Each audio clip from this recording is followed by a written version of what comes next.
J'ai travaillé ensuite comme stagiaire dans plusieurs grandes maisons, puis chez Christian Dior, Paco Rabanne.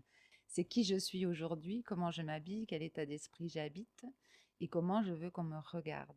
Nos créations portent des messages et on en discutait ensemble en amont. Je pense qu'en effet, le vêtement est une sorte de peau sociale, dit qui tu es et surtout aussi peut mettre en lumière des valeurs que tu veux exprimer. J'écris aussi beaucoup, donc quand on parle de voix, ce qui m'intéresse au niveau de la voix, c'est pas forcément ce que moi j'ai à dire, mais c'est comment je vais aider l'autre à dire les mots qu'il ne peut pas dire. Bienvenue dans Pourquoi Parce que, le podcast qui donne la voix aux femmes et surtout qui porte leur voix. On a à cœur d'accueillir ici des femmes inspirantes qui vont pouvoir partager leur parcours, leurs expériences et surtout, c'est l'intention de ces rendez-vous, c'est qu'elles puissent inspirer, peut-être changer des trajectoires, du moins transmettre et aider d'autres femmes à avancer dans leur parcours. Aujourd'hui, je suis ravie Estelle, j'allais dire Lily brille parce que tu es un soleil avec cette jolie veste, de te recevoir. J'avais à cœur de passer ce moment avec toi parce que pour moi, tu es une femme qui a su mêler deux mondes qui de l'extérieur paraissent pas du tout en harmonie, qui est le monde de la mode. Tu es styliste, tu as évolué dans un mode de la dans un monde de la haute couture qui de l'extérieur peut paraître très superficiel, avec des codes assez rudes. Et à côté de ça, tu t'es engagé humainement à accompagner des familles qui vivent des traumas. Tu vas nous partager ce parcours, notamment aux côtés d'un monsieur qu'on connaît bien sur Toulon, qui est Boris Cyrulnik, et avec une association de cœur qui mêle évidemment tes compétences et tes talents au service des enfants, des mamans. Et c'est pour ça que j'étais vraiment très heureuse que tu me dises oui. Et tu vas nous parler de ton parcours, mais tout d'abord, en arrivant, tu m'as dit, mais pourquoi je t'ai dit oui? Et je t'ai dit, ça tombe bien, c'est la première des questions que je vais te poser. Donc j'espère que tu es heureuse d'être là. Tout à fait. Et alors, pourquoi avoir dit oui, quand même si c'est pas ta zone de confort de parler devant un micro? C'est ton charme. Tu veux me troubler? Non, mais je pense que tu as à cœur aussi Non, de bien servir, sûr. voilà. Non, non, j'ai dit oui parce que je trouve votre projet passionnant. Je suis très, très contente de participer à ce projet. Pourquoi? Parce que qui donne une voix aux femmes. Et je suis particulièrement intéressée par ce concept et par le cœur qui est derrière. Ça fait 3 ou 4 fois que tu dis le mot cœur. Et notre association, c'est Resilience and Heart en anglais. Donc, on parle bien du cœur. Très Voilà. bien. Alors parle-nous justement, parce que je pense que t'as un parcours de vie vraiment incroyable, franchement. Parle-nous de ce parcours. Donc tu es varoise, tu es partie à Paris, enfin fais-nous un petit résumé En de cinq ces... lignes? Oui, en Alors, cinq en cinq minutes. lignes, je suis allée faire des études de stylisme à Paris, au Studio Berceau. J'ai travaillé ensuite comme stagiaire dans plusieurs grandes maisons, puis chez Christian Dior, Paco Rabanne. Mon mentor, c'était Gianfranco Ferré chez Christian Dior. Et ensuite, je suis revenue dans le sud et j'ai fait souvent des allers-retours entre Toulon et Paris. J'ai créé mes premières collections. Donc, Lily Brie, je fais du sur-mesure, sur commande, principalement pour les femmes. Donc, elles viennent me voir et en fonction de qui elles sont, de ce qu'elles ont envie d'être et de représenter. Parce que c'est vraiment ça la mode. C'est qui je suis aujourd'hui, comment je m'habille, quel état d'esprit j'habite et comment je veux qu'on me regarde. C'est à la fois, le vêtement est à la fois un effet de socialisant, c'est aussi la séduction, c'est aussi, enfin, ça veut dire beaucoup de choses, le vêtement. Donc moi, je suis dans cette brèche-là quand je dessine pour les femmes. Mhm. Donc, tout naturellement, la psychologie n'est pas très très loin finalement. Ce ne sont pas deux mondes aussi opposés que ce qu'on peut croire.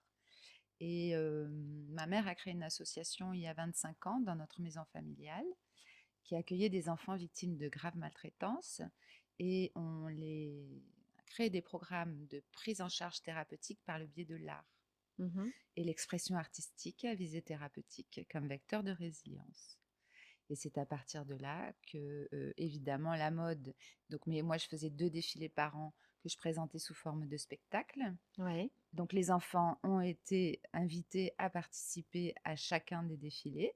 Mmh. Donc, soit en créant des décors, soit en montant sur scène, en portant des vêtements. Ils ont aussi joué de la musique avec des très grands musiciens.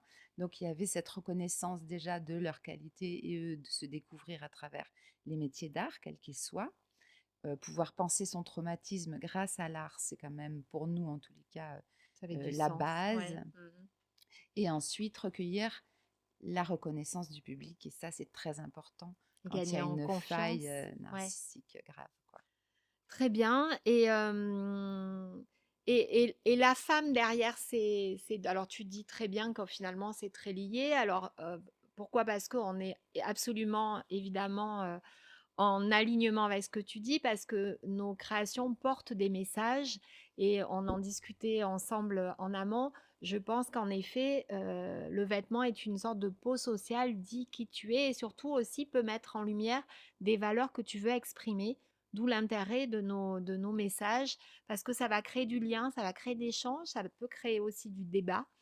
Et comment tu as réussi à... Parce que j'imagine accompagner des enfants victimes de trauma, ça affecte aussi la femme que tu es, ça fragilise ou ça renforce? Comment tu as réussi à te mouvoir en fait dans ce côté, je crée mes modèles, j'accompagne des enfants avec des traumas lourds, avec des souffrances et comment je me protège? Enfin, fais-nous part un peu de ce parcours, ces deux... Alors, la protection, c'est un moyen de défense. Quand on choisit d'accompagner des personnes victimes de traumatisme, si on est dans la défense et dans la protection, on ne va que raviver la défense de l'autre. Mm. L'ouverture, la totale acceptation de l'autre tel qu'il est, et dans sa joie, et dans sa souffrance, et dans ses comportements qui sont souvent des comportements à risque, et même dans ses fermetures multiples. Si moi, je suis dans la protection de ne pas souffrir, je ne vais pas ouvrir la brèche qui va permettre à la personne de s'attacher à moi et moi de m'attacher à lui. Et c'est dans cette réciprocité, dans cette altérité qu'on va se rencontrer Ok. dans le cœur, Mhm. pour moi. Et l'art, le support artistique, quel qu'il soit, hein, donc on peut parler du dessin, de la peinture, de la sculpture, de la couture, évidemment, des métiers de la mode et du spectacle principalement, Ouais. mais pas que. J'écris aussi beaucoup, donc quand on parle de voix, ce qui m'intéresse au niveau de la voix, c'est pas forcément ce que moi j'ai à dire, mais c'est comment je vais aider l'autre à dire les mots qu'il ne peut pas dire et qu'il trouve sa voix à travers des mots que j'écris sur son histoire, Oui, tu qui crées des chante contes, ensuite. c'est ça? On crée des contes musicaux, on a créé des contes musicaux ensemble et des comédies musicales où ils ont pu chanter, réciter, apprendre un peu la musique, jouer sur scène, voilà. Pour qu'on comprenne bien, en fait, cet accompagnement, donc la personne vous êtes dans un partage humain, donc ça crée un rapport de confiance. La personne te fait part de ce qu'elle arrive à communiquer et toi, tu l'écris. Comment? En fait, oui, c'est-à-dire qu'on part à partir de l'histoire de l'enfant, Ouais. on va raconter une très grande histoire. Et chaque enfant va peu à peu, oui, découvrir son histoire, la penser, la conscientiser et l'accepter. Parce qu'un enfant qui vit des choses terribles, il ne peut pas comprendre son histoire, il ne peut pas la penser. Donc on va l'aider d'abord par un premier jet, c'est le dessin, le chant, la danse, le sport, il y a plein de choses à faire. Il va libérer cette émotion sclérosante. À partir du moment où la libération de l'émotion se fait, on va pouvoir poser des mots. Donc lui, il va avoir des mots, et puis moi, je vais avoir mes mots à moi aussi, et puis ensemble, on va créer une histoire à partir de ça. Et on va l'intégrer, cette petite histoire, dans une grande histoire. Donc on va sublimer l'histoire du vécu Mhm. réel dans une autre histoire imaginaire, mais qui va toujours se Avoir nourrir ce du fil. réel. Ok. Et comme en général c'est un travail de groupe, ben, chacun des enfants va aussi apprendre à se socialiser, à partager, à se rendre compte qu'il n'est pas seul avec son histoire. Il n'est pas seul au monde. D'autres enfants, d'autres adultes ont aussi vécu ça.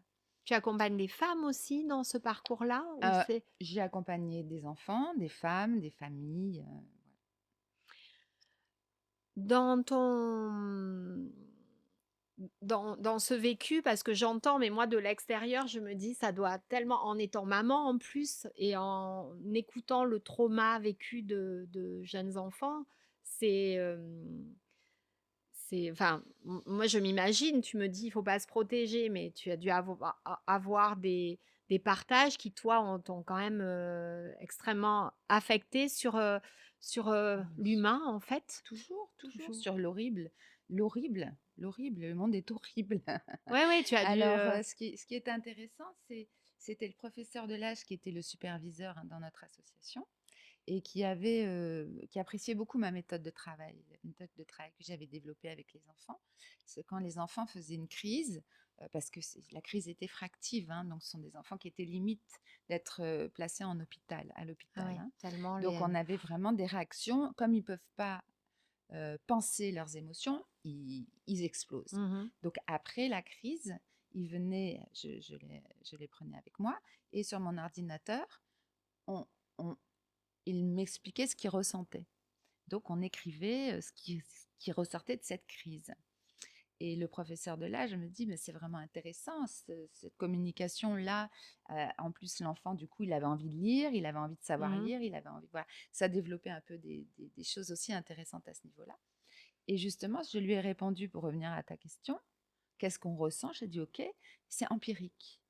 Et quand c'est empirique, effectivement, on est dans l'émotion.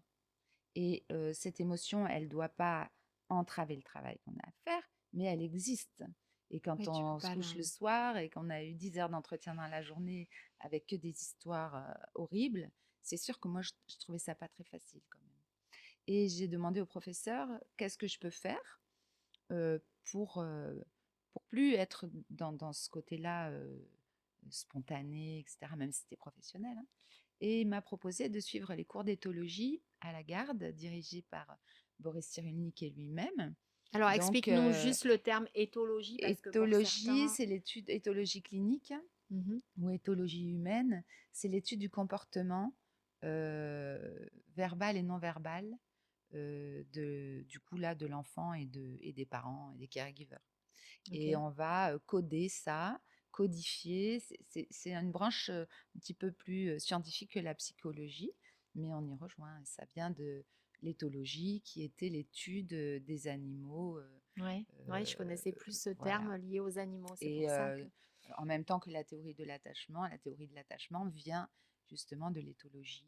Donc c'était plus avec les Bovici, je ne sais plus dans quelles années, ils ont développé tout ce travail. Donc nous, à l'université, c'est le titre exact, c'est un DU universitaire, éthologie humaine, systèmes familiaux et attachement.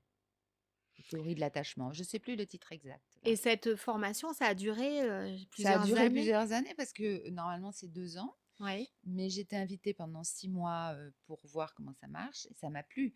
Donc évidemment, j'ai décidé de faire un mémoire. Et là, j'ai travaillé beaucoup plus longtemps que prévu, puisque on s'est demandé comment on allait pouvoir prouver l'efficacité de notre travail auprès des enfants dans l'association Préma pour nos bailleurs. Et donc, j'ai Ah, décidé de faire un mémoire sur 10 enfants avec une étude du comportement verbal et non verbal sur 5 années, ah oui. à raison d'un entretien par semaine. Et là-dessus, j'avais rencontré le professeur Blaise Pirimbert, qui est un des spécialistes de l'attachement, qui était directeur du CHUV de Lausanne, qui m'a dit, OK, c'est très bien l'éthologie, mais ça serait bien que tu corrèles ça avec les outils scientifiques développés par les attachmentistes. Comme ça, au moins, on est sûr de ce qu'on va montrer. Qu'est-ce que c'est les Alors, attachmentistes? la Sans théorie de rentrer sans l'attachement, perdre, voilà, mais c'est je- intéressant qu'on rentre dans le cœur de ce que tu ok. nous évoques. La théorie de l'attachement, c'est qu'on part d'un principe que un bébé va activer par des cris, des larmes, des comportements d'attachement, heu, une demande au caregiver, puisque ça peut être la mère, le père, la Mmh. personne qui s'en occupe, et que si la réponse est adaptée, l'enfant va développer un attachement sécure. OK. À partir du moment où la réponse n'est pas adaptée parce que, la maman est malheureuse, parce que le père est comme ci, comme ça, parce que le père ne peut pas répondre parce que ci, parce que ça, enfin voilà, qu'il y a des problèmes d'ordre familiaux, des problèmes de maltraitance, des problèmes de carence affective aussi de génération en génération, hein. On n'est pas forcément dans des maltraitances physiques ou autres. L'enfant va développer des stratégies d'attachement différentes pour moins souffrir. Ça va être sa manière à lui de De se gérer. protéger, en Donc fait? voilà. Donc on a attachement insécure évitant, insécure ambivalent et désorganisé, qui est en général Mmh. les enfants dont je m'occupais. D'accord. Et donc l'idée, c'était de regarder, est-ce que l'attachement peut évoluer?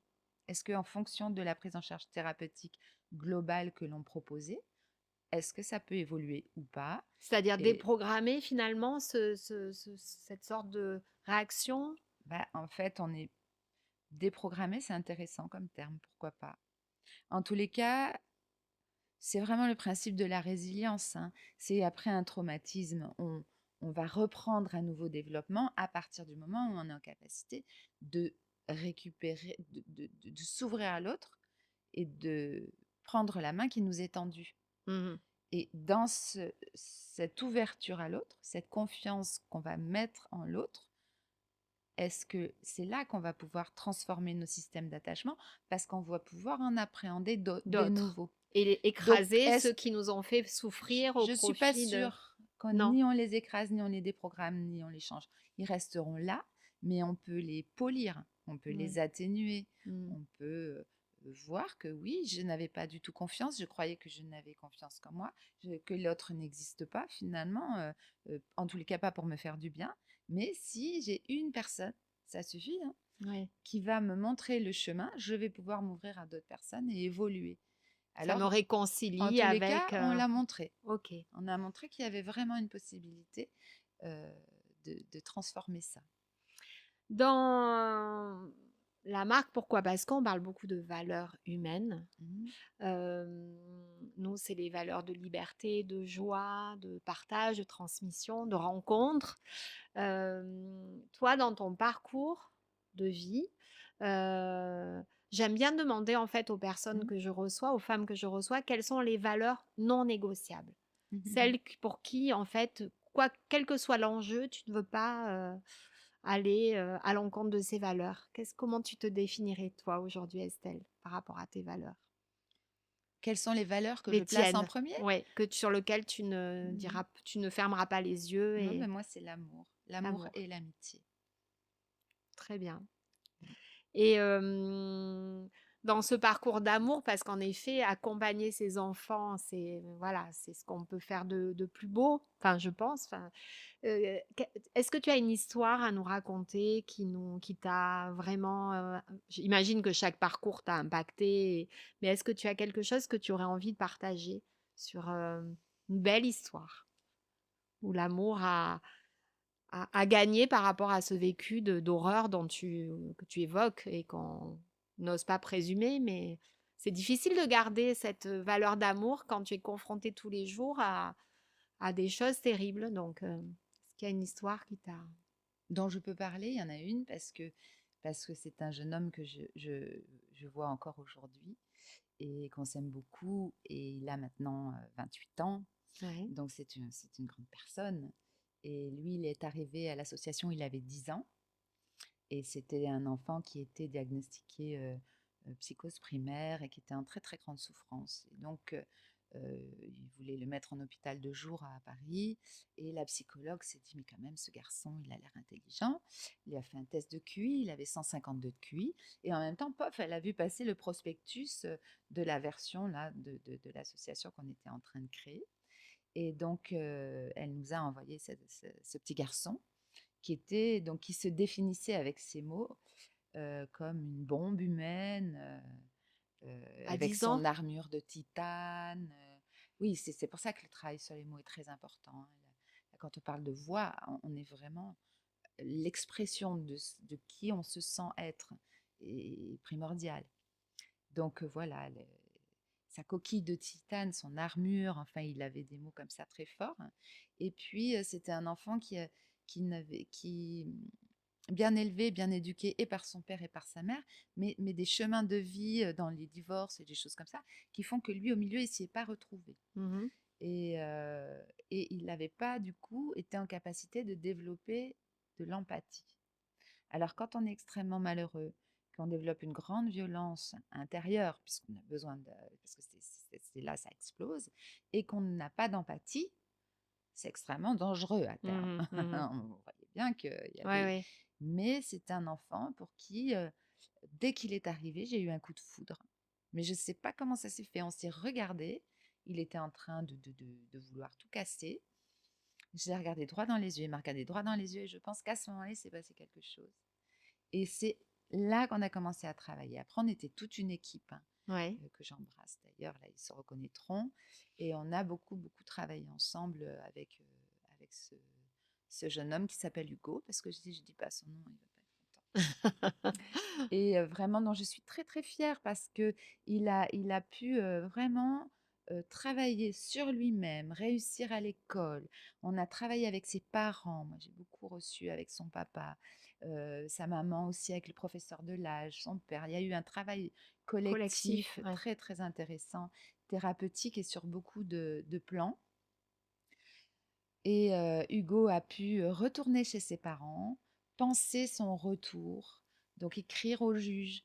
Heu, Pendant un an, on a travaillé pour comment il pourrait écrire au juge pour dire comment il se sent et qui il est dans son dossier. Je voulais qu'il ait une lettre qui entre ses 10 ans et ses 15-16 ans, après ma et qu'il puisse relire plus tard dans son dossier Mmh. qui j'étais à cet âge-là.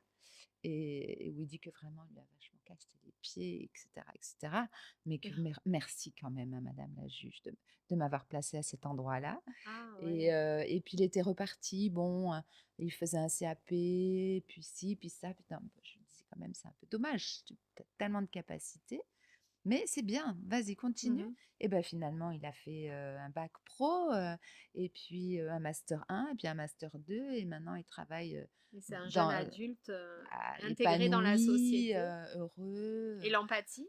Et justement, il a écrit un texte, on a écrit ensemble un texte où à la fin il dit que ben, même si l'empathie, qu'est-ce qu'il dit à la fin qui commence à, même si l'empathie, je sais pas trop ce que c'est. Aujourd'hui, c'est ma crise d'adolescence que je fais avec fierté. Ah, c'est chouette. Bah, Ça, c'était merci pour joli. ce parcours Voilà. et c'est vrai que humainement parlant, quelle, satisfaction tu dois avoir, hein, parce que Oui, 18 ans oui, oui. d'accompagnement et te Mm. dire parce que c'est des ça tient à rien, en fait. Non, c'est le lien, je suis persuadée, mais alors quand tu parlais des valeurs, moi je suis persuadée que sans lien affectif, on ne peut pas connecter l'autre, on ne peut pas. D'ailleurs, on le dit, un cerveau sans connexion à un autre cerveau meurt. Meurt. Il n'y a pas de. Nous, on vit dans l'interaction. Et l'interaction du cœur, et l'interaction humaine, et l'interaction euh, des mots, de l'échange. On a Alors plein ça d'exemples comme ça. cette interaction, j'aime aussi dans un parcours de vie, puisqu'on va avoir des jeunes femmes qui vont nous écouter et puis d'autres qui ont aussi mûri leur expérience. Poser cette question, si tu regardais la jeune, alors tu es encore très jeune, Oui, bien sûr. mais la jeune Estelle d'il y a 10 ou 20 ans, ou bon 30 ans non quand même, tu étais enfant, mais qu'est-ce que tu Vachement, oui, oui. Un bébé, bon, on va un dire bébé. ça, mais qu'est-ce que tu aurais envie de dire? Parce que voilà, l'idée aussi, c'est de faire gagner du temps dans des expériences qu'on n'a pas encore vécues, avec des retours d'expérience de femmes qui ont vécu. Qu'est-ce que tu aurais envie de dire à cette jeune Estelle? Tu devais, peut-être, rien ou qu'est-ce que tu pour, te faire, pas changer ta trajectoire puisque c'est magnifique tout ce que tu as mis en place, mais peut-être te donner un peu plus d'entrain ou de dis-nous, partage-nous ce que quelle était la jeune Estelle, ses fragilités et qu'est-ce qui pourrait la rendre plus forte? Non, forte, je suis forte, je le sais. Déjà, tu étais forte jeune? Toujours très bien. Non, non, ça la force la sensibilité, c'est une grande force. C'est horrible pour tout le monde d'être, hypersensible et de sentir les choses et de vouloir de les exprimer comme ça. Non, ce que je dirais, oui, c'est continue, mais bon, la vie est dure, hein. La vie Mmh. est cruelle. Voilà et moi, j'étais peut-être pleine de rêves, donc je trouve je pense que j'ai eu beaucoup de chagrin parce que forcément, quand on nous dit pas que le loup est dans le bois et qu'on se rend compte qu'il y a beaucoup de loups dans les bois, évidemment, ça c'est compliqué. Mais je dirais surtout, alors que ce soit à moi ou à toutes les femmes et jeunes femmes qui nous écoutent, c'est de rester fidèles à leur cœur, à leurs valeurs, de se faire confiance, dans la, essayer de faire confiance quand même le plus possible aux autres aussi, de Mmh. bien s'entourer et de pas douter de ses objectifs. C'est beau d'avoir des rêves. Il faut aller au bout de ses rêves. De toute façon, on risque pas grand-chose. Et puis on Que ça apprend marche, que sur le ça marche chemin, il y a pas, plein on de avance et on connexions. y va. Et rien ne peut arrêter quand on a décidé de faire quelque chose. Rien. Le résultat, il n'est pas forcément celui qu'on attendait, ça sera peut-être un autre résultat, mais c'est le chemin qui est important, pas le but. Non, mais ça, j'en suis absolument convaincue. Dans ce chemin que tu as choisi d'emprunter, est-ce qu'il y a eu des femmes en particulier qui t'ont impacté? Alors peut-être des femmes qui ont été des modèles pour toi ou des femmes que tu as côtoyées dans ta vie et qui t'ont vraiment aidé. Alors tu parlais de ta maman, j'imagine que ta maman a été source d'inspiration de par ce qu'elle a mis en place, mais Euh, Tout à fait. Là, c'était un peu... Tu me prends par surprise. Alors, oui, quand mais j'étais petite, c'était Marilyn Monroe, hein. ok. Alors là, ouais, Marilyn Monroe, c'est... Pourquoi Marilyn Monroe? Aucune idée. J'adore Marilyn Monroe. Ok. Je la Tout ce trouve qu'elle incarne. super Ouais, belle. ouais. Mhm. Ouais, Et pourtant, grosse fragilité, ouais, euh, ouais, grosse ouais, sensibilité. grande sensibilité. Elle me, elle m'émeut. Voilà. Donc, Marilyn Monroe. Est-ce que tu penses qu'elle a influencé ton parcours? Bah oui, c'est le symbole de la féminité plus, plus, plus, hein. Donc, peut-être pas au niveau de la mode que je crée, parce que je suis peut-être plus dans la veine des Dior, enfin, pas ce que je fais, mais au niveau des goûts, hein. Oui, oui, oui. Euh, Jean-Paul Gaultier, voilà, donc c'est marrant, je suis plus inspirée par des hommes que par des femmes. Euh, oh, il y en a plein de femmes que je trouve formidables, mais là, comme ça, là, ça me vient Tu te pas. prends au dépourvu. Ouais. Bon, ben, si ça te revient, tu pourras. Euh, Alors, c'est intéressant parce que tu dis Marilyn Monroe, en effet, c'est la féminité dans toute sa splendeur. C'est une femme un peu objet quand même dans l'esprit Objetisée. ouais, et qui a eu une existence extrêmement malheureuse. Moi, j'ai lu récemment un livre sur, j'ai plus le nom en tête, mais très intéressant sur tous les des traumas sûrement qu'elle a. Et puis, en fait, on n'avait vraiment qu'une image édulcorée, joyeuse, mais en fait, c'est énormément de souffrance. Donc, finalement, c'est pas anodin déjà enfant que tu étais attirée peut-être par ce type de profil quand on voit ton parcours. Oui, oui, puis j'hésitais, moi, à l'école, hein, déjà, entre la mode et la psychologie Ok. et la philosophie. Donc, de toute façon, je suis contente aujourd'hui de pouvoir tout mêler. Ouais, c'était. Mm. On parle souvent, je le dis, redis, parce que c'est très franco-français. On partage nos réussites, on partage nos succès. Souvent, on a l'impression que tout a été fluide, que tu disais, ok, écouter ses rêves, aller au bout, c'est le chemin. Mais peut-être que tu as fait des erreurs dans ton parcours, des erreurs fortes qui finalement font la femme que tu es aujourd'hui. Est-ce qu'il y a une erreur ou un moment de bascule que tu voudrais partager? Non, mais c'est quoi une erreur? Parce qu'en fait, c'est ça, Bah, une erreur, c'est quoi? peut-être te dire, tiens, tu parlais de, j'ai cheminé vers ce rêve et en fait, ce rêve, je me trompe, c'est pas ce à quoi j'aspire. Ça peut être ça, une erreur. Mhm. Donc, une redirection de parcours Non, ou non, pas d'erreur. pas d'erreur. Ok, très bien. Euh,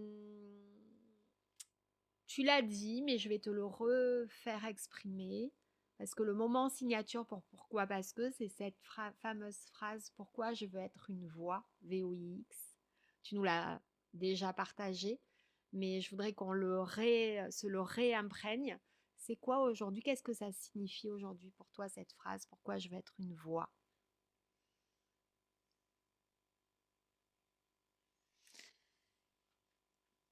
Alors moi, je trouve que ma voix est pas forcément la plus intéressante, mais j'aime donner à ceux qui ont du mal à les formuler les mots pour pouvoir faire entendre leur voix. C'est ça que je voulais entendre.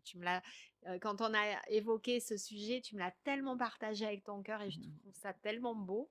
Donc merci beaucoup.